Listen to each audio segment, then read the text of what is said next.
Nous allons voir maintenant les trois classes d'alcool, en commençant par les alcools primaires. Un alcool primaire est un alcool dont le carbone fonctionnel est lié à un groupe carboné ou bien à deux atomes d'hydrogène. Leur formule générale est alors RCH2OH. Nous allons voir quelques exemples. Nous avons l'exemple de l'éthanol, qui est un alcool primaire.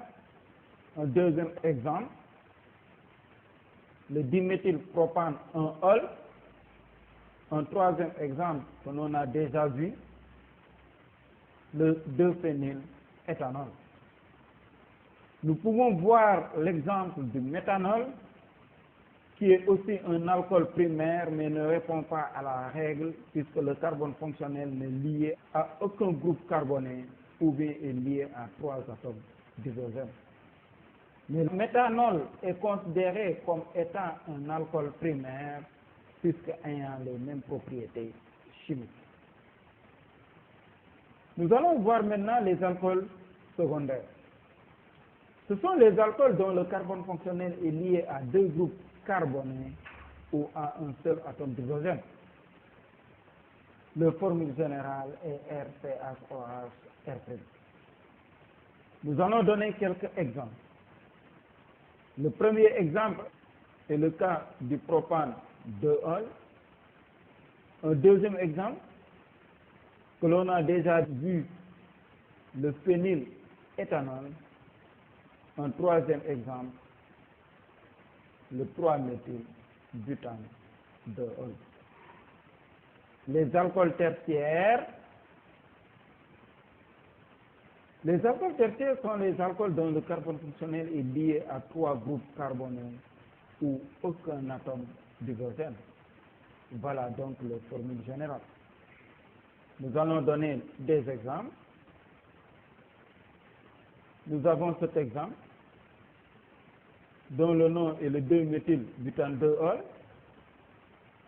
Celui-là, le nom 2-phénylpropane 2-ol. Comment prépare-t-on un alcool? Les alcools peuvent être préparés à partir des alcènes par une réaction d'hydratation. En effet, la formule générale des alcènes CnH2n plus H2O en présence d'acide sulfurique concentré donne un alcool de formule générale brut CnH2n plus 2O. Nous pouvons donner l'exemple de l'éthylène. Le OH pouvant être lié au carbone numéro 1 de la double liaison et l'hydrogène de l'eau au carbone numéro 2. Ou bien le groupe OH lié au carbone numéro 2 de l'éthylène et l'hydrogène au carbone numéro 1. Dans tous les cas, en présence d'acide sulfurique concentré, on obtient une molécule et une seule, l'éthanol. Nous pouvons dire que nous obtenons un corpus.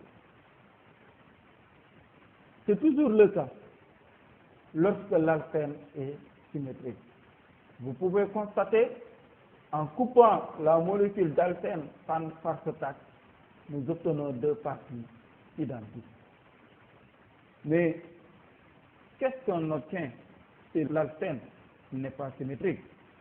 Prenons l'exemple du but 1N. Si le OH se lie au carbone numéro 1 de la double liaison, l'hydrogène au carbone numéro 2, nous obtenons le butane en ol. Par contre, si le OH se lie sur le carbone numéro 2 du but 1N et l'hydrogène sur le carbone numéro 2, nous obtenons le butane 2-ol, qui est ici majoritaire. Rappelez-vous la règle de Markovnikov qui nous disait que lors de l'hydratation des alcènes, l'hydrogène se fixe de préférence sur le carbone le plus hydrogéné partageant la double liaison. Une règle que l'on peut résumer par ceci: lors de l'hydratation des alcènes, c'est l'alcool de classe supérieure qui se forme de préférence.